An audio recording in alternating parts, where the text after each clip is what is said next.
Buenos días con todos. Efectivamente, hoy día voy a conversar sobre hemorragia digestiva baja, principalmente orientado a ver si seguimos siendo conservadores, es decir, si tenemos todavía la colonoscopía de forma electiva o si es que necesitamos hacer una intervención precoz, ¿no? Es decir, hacer una colonoscopía de intervención en las primeras 24 horas. Bueno, sabemos bien que la hemorragia digestiva baja aguda se define como la aparición de hematoquesia proveniente del colon o de recto, distinto a la terminología antigua que mencionaba que era el sangrado posterior al ligamento de Treitz o al ángulo de Treitz, ¿no? Después de esto, para que sea definida como aguda, esta debe tener al menos un tiempo menor de 3 días.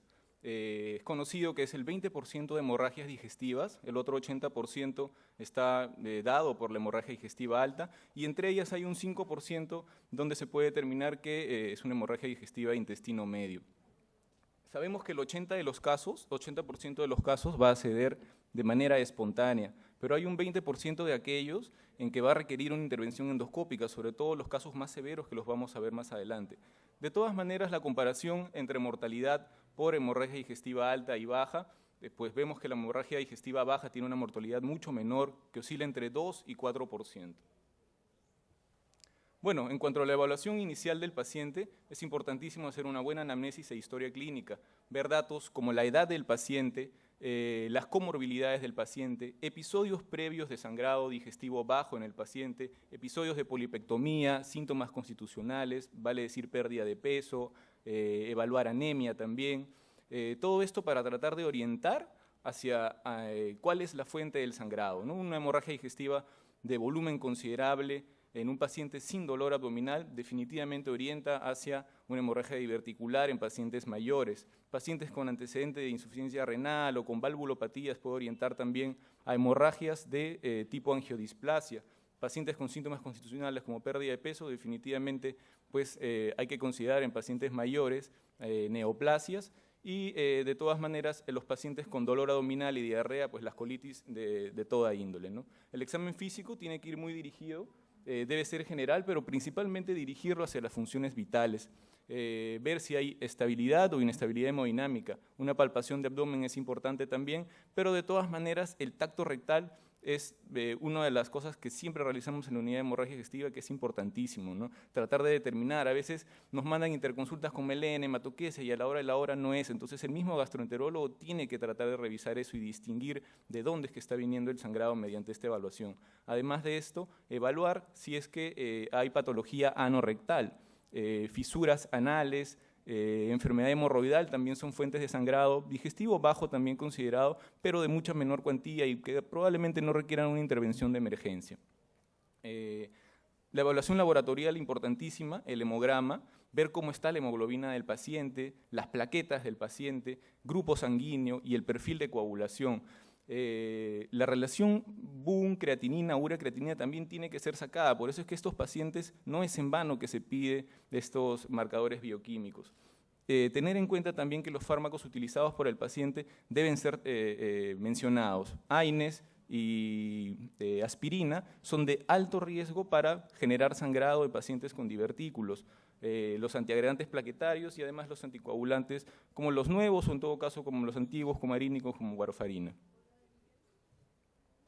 Todo esto debe ser dado y realizado simultáneamente a la compensación hemodinámica del paciente. Es la base fundamental del manejo inicial. De todas maneras, tener en cuenta que no toda hematoquesia es hemorragia digestiva baja. Hay algunos casos, hasta 15% como excepción a la regla, en que la hematoquesia puede corresponder a una hemorragia digestiva alta con tránsito acelerado. ¿En quiénes debemos sospechar esto? Pacientes con inestabilidad hemodinámica, y o con una relación BUN-creatinina mayor de 30. ¿No tenemos el BUN? Bueno, entonces podría ser con urea-creatinina mayor de 60. Entonces, en estos pacientes de alto riesgo, inmediatamente antes de hacer una colonoscopía, por supuesto que hay que hacer una endoscopía digestiva alta.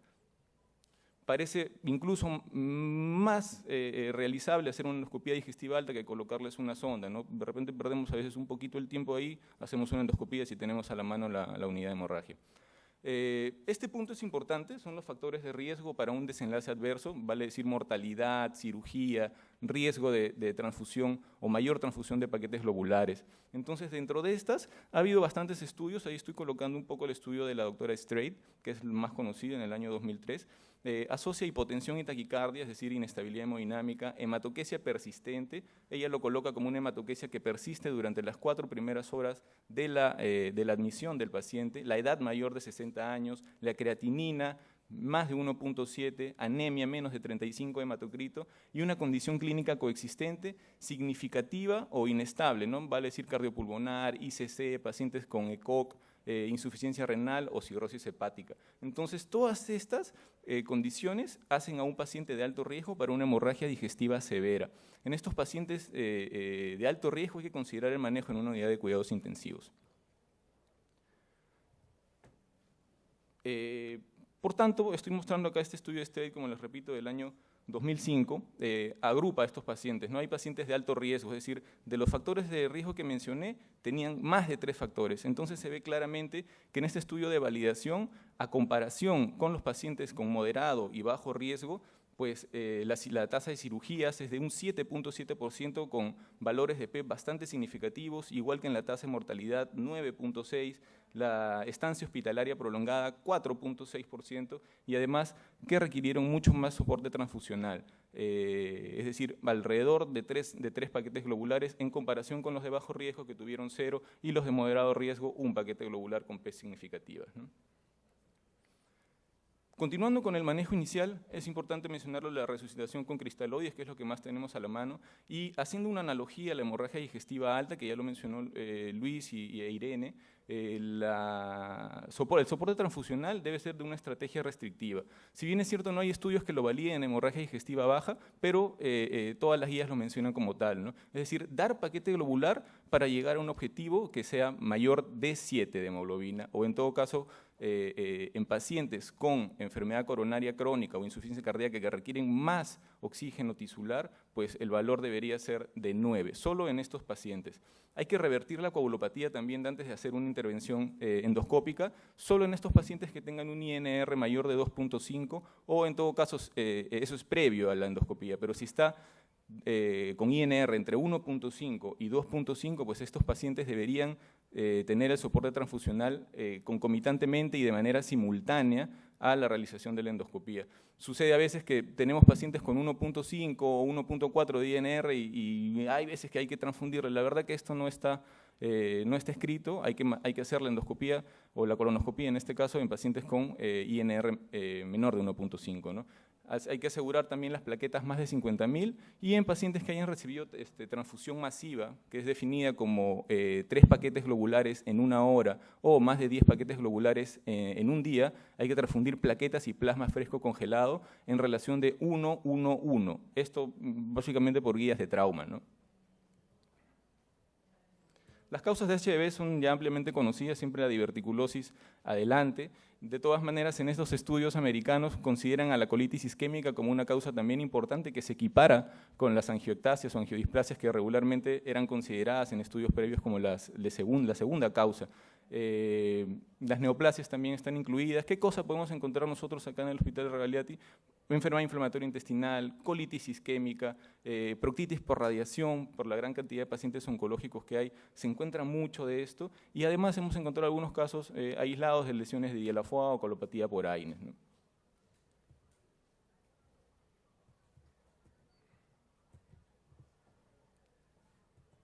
Bueno, en cuanto a las intervenciones que hay que realizar en estos pacientes, la colonoscopía como gastroenterólogos debe ser nuestro estándar de diagnóstico y tratamiento. En general debe ser la primera prueba a realizar en estos pacientes, tratar de identificar el sitio de sangrado y buscar la hemostasia. Tiene una alta rentabilidad diagnóstica. Lo coloco acá como un 48 y 90%, sin embargo hay estudios que marcan que puede tener una rentabilidad diagnóstica de hasta el 100% de encontrar la causa de hemorragia digestiva baja. Hay que evaluar bien la mucosa al ingreso y al retiro. Tratar de buscar la lesión, vuelvo a repetir. Además se debe intubar ilium. A veces sucede pues, que no encontramos el punto de sangrado en la colonoscopía y si intubamos ilium probablemente venga el sangrado, lo cual nos indica que es un sangrado de intestino medio. Es importantísimo, está recomendado en las guías también intubación de ilium. La preparación del paciente debe ser, una vez que esté hemodinámicamente estable, una preparación rápida. La solución ideal, polietilenglicol siempre. 4 a 6 litros por vía oral o sonda nasogástrica en pacientes que no lo toleren, y debe ser una preparación rápida entre 3 y 4 horas para lograr el objetivo de una colonoscopía urgente. Sí está desaconsejado algo que es la colonoscopía y sigmoidoscopía sin preparo. Han sucedido algunas veces que se ha intentado hacer esto, pero la rentabilidad diagnóstica disminuye mucho considerando en comparación con una colonoscopía con preparo. No está aconsejado. En pacientes de alto riesgo, la guía también menciona que hay que hacer una colonoscopía temprana o en todo caso precoz, como lo menciona ahí, en las 24 primeras horas, principalmente porque mejora la rentabilidad diagnóstica y terapéutica. Yendo ya un poquito a la terapia, voy a hablar básicamente de la terapia diverticular. Tenemos básicamente inyectoterapia, como terapia antigua, las modalidades térmicas de contacto, probeta caliente y coagulación bipolar en los modos en que se está mencionando en la diapositiva. Además, ya han salido otras terapias de contacto o mecánicas como la colocación de clips y la ligadura en banda. En pacientes en quienes han fallado, sabemos que el obesco están básicamente destinados a perforación o hemorragia digestiva alta con estudios un poco más grandes que los que tienen para hemorragia digestiva diverticular, porque sus estudios son principalmente en reportes de casos. Sin embargo, puede ser muy útil como terapia de rescate. Es importante que cuando uno aplique una terapia donde tenga que retirar el endoscopio, como una endoligadura con banda o la colocación de un obesco, hay que tatuar el área, si es que tenemos tatuaje a la mano, o colocarle al menos un clip, porque en un caso de sangrado activo, uno retira el endoscopio, trata de ingresar con el gastroscopio, y si hay sangrado activo, nos vamos a perder la lesión, y va a ser mucho más difícil encontrarla, o de repente imposible encontrarla, y vamos a tener que pasar al siguiente paso de intervención terapéutica. Importante el tatuaje o la colocación de clips en estos pacientes. En este estudio, nuevamente de la doctora Straight, del año 2010 en cuanto al tratamiento, hablaron sobre cuáles son las terapias endoscópicas más estudiadas para parar el sangrado digestivo bajo. Entre ellas a la cabeza, con solo 4 pacientes en los estudios revisados, la terapia con banda mostró que en el resangrado temprano y en el resangrado tardío no había ningún porcentaje de ellos, es decir, fue bastante efectiva. La terapia de contacto con inyección, que es la terapia estándar que tenemos también, en 25 pacientes, solo 6 de ellos presentaron un resangrado temprano y 4 de ellos un resangrado tardío.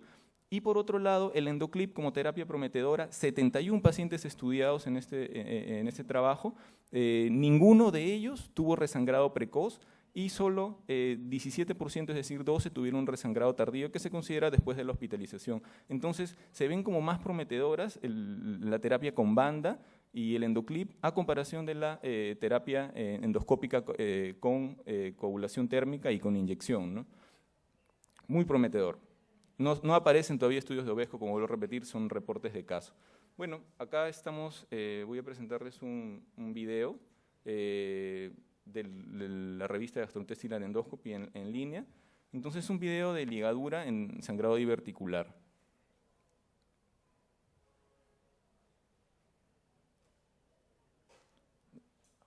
Bueno, vemos el punto de sangrado ahí en el divertículo, luego la colocación, se tatuó, como vemos, el área para poder identificarlo, se aspira el divertículo tratando de evertirlo, y luego se coloca la banda, muy similar a la colocación de bandas en lesiones de tipo varicial, ¿no?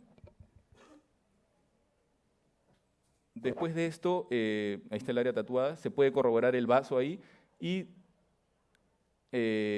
pues la hemostasia ha sido correcta. Este es otro video, muestra un sangrado diverticular activo. La primera alternativa que tuvo el gastroenterólogo acá, o el endoscopista, fue colocar un clip, como pone ahí, still bleeding, permanece el sangrado, a pesar de intentar el cierre, ¿no? Entonces, viene esta terapia de rescate que es obesco, el over the scope clip. Uno ingresa, vuelvo a repetir, está todo lleno de sangre, uno no podría identificarlo si es que no tiene el reparo que se colocó, que es el clip o en todo caso el tatuaje. Se succiona, es el el campo de succión es mucho mayor con el obesco que con la ligadura con banda, ¿no? Entonces se ve que todo el campo de succión ha agarrado gran parte de mucosa, gran área de mucosa. Por tanto, pues ha sido un tratamiento efectivo, ¿no? Se succiona toda la sangre y al final se constata la adecuada hemostasia con este over the scope clip.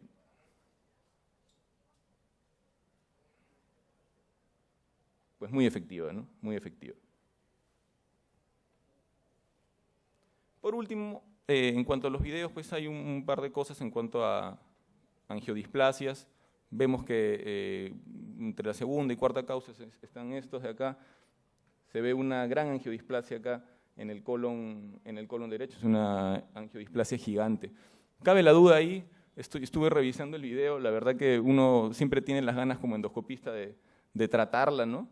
Sin embargo, la indicación de tratamiento en angiodisplasias es principalmente que el paciente sangre o tenga anemia de característica ferropénica, ¿no? Como si tuviera un sangrado oculto. Si encontramos esto, la verdad que lo que hicieron estos gastroenterólogos fue dejarla, ¿no? Observación nada más.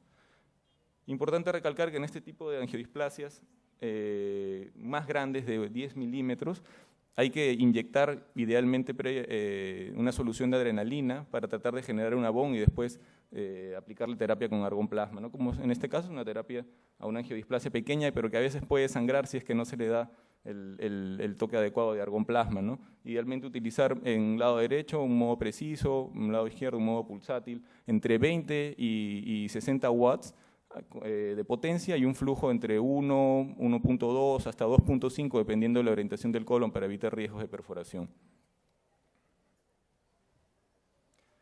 Bueno, en cuanto a las intervenciones no endoscópicas, está la angiografía, permite la localización del punto de sangrado, así como su terapia.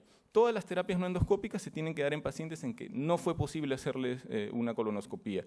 Básicamente en pacientes de alto riesgo, inestabilidad hemodinámica, sangrado activo a pesar de la preparación y que tengan una endoscopía negativa. Estos pacientes no van a ser candidatos a hacerle colonoscopía, ni tampoco pues, la preparación no la van a tolerar. Entonces la embolización supraselectiva logra una hemostasia entre un 40 y 100% en hemorragia diverticular, es bastante efectiva, con una tasa de resangrado que en los trabajos abarca desde un 0 a un 50%. Se reserva principalmente para sangrados activos y abundantes. La otra opción previa o intermedia a una angiografía es una angiotomografía, también disponible en el hospital, bastante exacta para localizar el punto de sangrado, hasta un 100% se muestra extravasación del contraste, requiere alrededor de 0.5 mililitros por minuto de sangrado para lograr identificarla y en casos en que hay mucha duda, antes de hacer una angiografía en vano, llamémoslo así, con todo el riesgo de complicación renal o de hematomas, podría realizarse una angio-TC que se debe considerar como el estudio de primera línea previo a hacer una angiografía con embolización. Otra de las intervenciones endoscópicas que ha caído un poco en desuso es la gamografía con glóbulos rojos marcados. Su capacidad para localizar el punto de sangrado es subóptima, 65-80%, y se recomienda idealmente en pacientes realizarla antes de una angiografía. Ha caído un poco en desuso, la verdad que no lo tenemos más. La cirugía, en todos pacientes con alto riesgo, hay que hacer una interconsulta a los cirujanos, de repente no para que lo operen inmediatamente, pero sí para que estén en una expectativa armada cuando este sangrado es activo y masivo. Idealmente cuando las otras terapias, sea radiológicas o sea colonoscópicas, han fracasado, y es muy importante localizar la fuente del sangrado antes de la resección quirúrgica. Sabemos pues que la colectomía segmentaria, en algunos casos, después de haberse dado, tiene una tasa de resangrado posterior de 18% y 4% incluso para una colectomía total, ¿no? Es decir, probablemente el sangrado no se identificó y pudo haber sido hemorragia digestiva de intestino medio.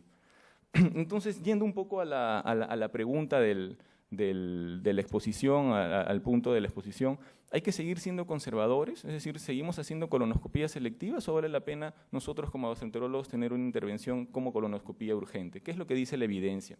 Bueno, el primero de los estudios que revisé pues fue este muy conocido que es el de Jensen en el año 2000. Es un estudio prospectivo, secuencial, no randomizado. Él hizo 2 estudios en los cuales incluyó 121 pacientes a los cuales se les realizó una colonoscopía urgente, es decir, demarcado acá como entre 6 y 12 horas de la admisión. En el primer estudio de 73 pacientes, 17 de ellos tenían hemorragia diverticular definitiva, vieron estigmas de sangrado o sangrado activo, y todos ellos se trataron de manera médica, observación, dieta. 9 de ellos requirieron terapia transfusional porque persistió el sangrado digestivo bajo y 6 fueron a hemicolectomía. Comparado con el otro estudio posterior de 48 pacientes, 10 de ellos tenían hemorragia digestiva diverticular, es decir, un 21%, un quinto de ellos. Todos ellos fueron tratados de manera endoscópica con inyectoterapia y probeta caliente y ninguno de ellos requirió transfusión adicional a cirugía. Por tanto, lo que se puede concluir en este estudio es que el tratamiento endoscópico con adrenalina y coagulación bipolar puede prevenir sangrado recurrente y disminuir la necesidad de cirugía. Fue lo que concluyó Jensen en el año 2000.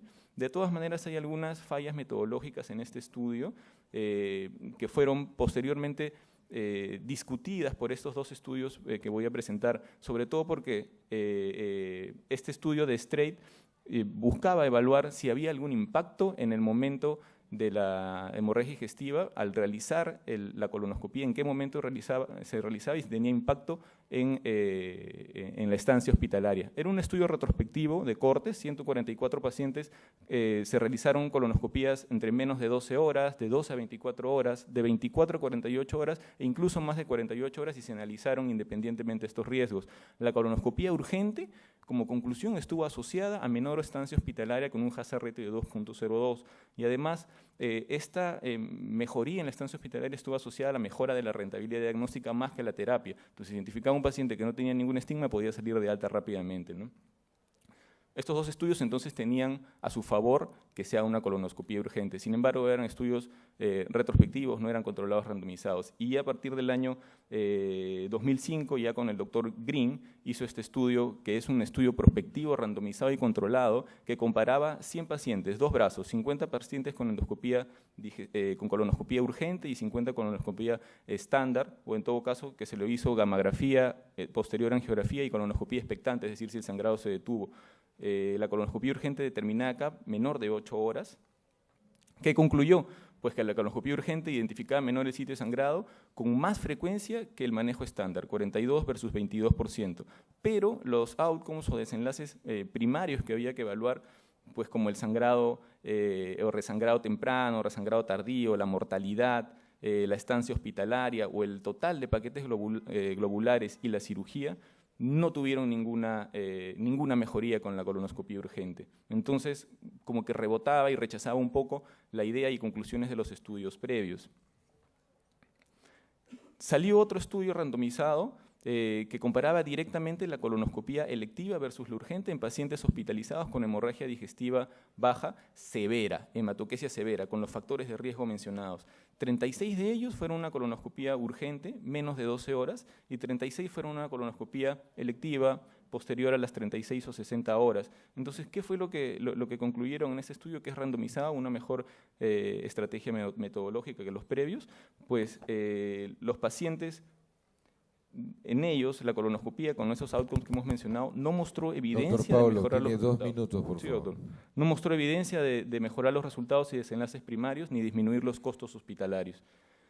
Y posteriormente, este metaanálisis que ya ha sido realizado en el año 2017, se comparó la colonoscopía temprana versus la tardía, 24 horas como punto de corte, y se incluyeron los 6 estudios, entre ellos los 2 estudios randomizados controlados y el estudio de Jensen no fue incluido por el término metodológico y se concluyó que la colonoscopía temprana está asociada a altas tasas de localización del sangrado y terapia endoscópica, la misma conclusión que los otros previos, pero no estaba asociada a reducción de resangrado, ni necesidad de cirugía, ni estancia hospitalaria, ni necesidad de transfusión. Por tanto, respondiendo a la pregunta de si debemos ser aún conservadores, parece que la respuesta cae de madura, ¿no? Podemos concluir que no hay beneficio. La colonoscopía urgente no mostró evidencia de mejorar los resultados como resangrado, tiempo de hospitalización, cirugía o requerimiento de paquetes globulares. Sin embargo, las guías clínicas aún recomiendan una colonoscopía urgente en pacientes con HDV severa. ¿Qué puedo concluir con respecto a esto? Es que faltan estudios ensayados controlados para poder definir qué subgrupo de pacientes pueden beneficiarse de una colonoscopía precoz. Pongo un interrogante aún, ¿no? Si los pacientes con hemorragia diverticular recurrente, los pacientes con alto riesgo de sangrado por angiectasias por factores de riesgo o sangrado postpolipectomía, estos pacientes deberían ir a una colonoscopía urgente en las primeras 24 horas. Lo pongo como interrogante, aún es un tema de debate. pienso yo que la evidencia está dada y pues todavía hay muchas preguntas que resolver en ese sentido, ¿no? Muchas gracias.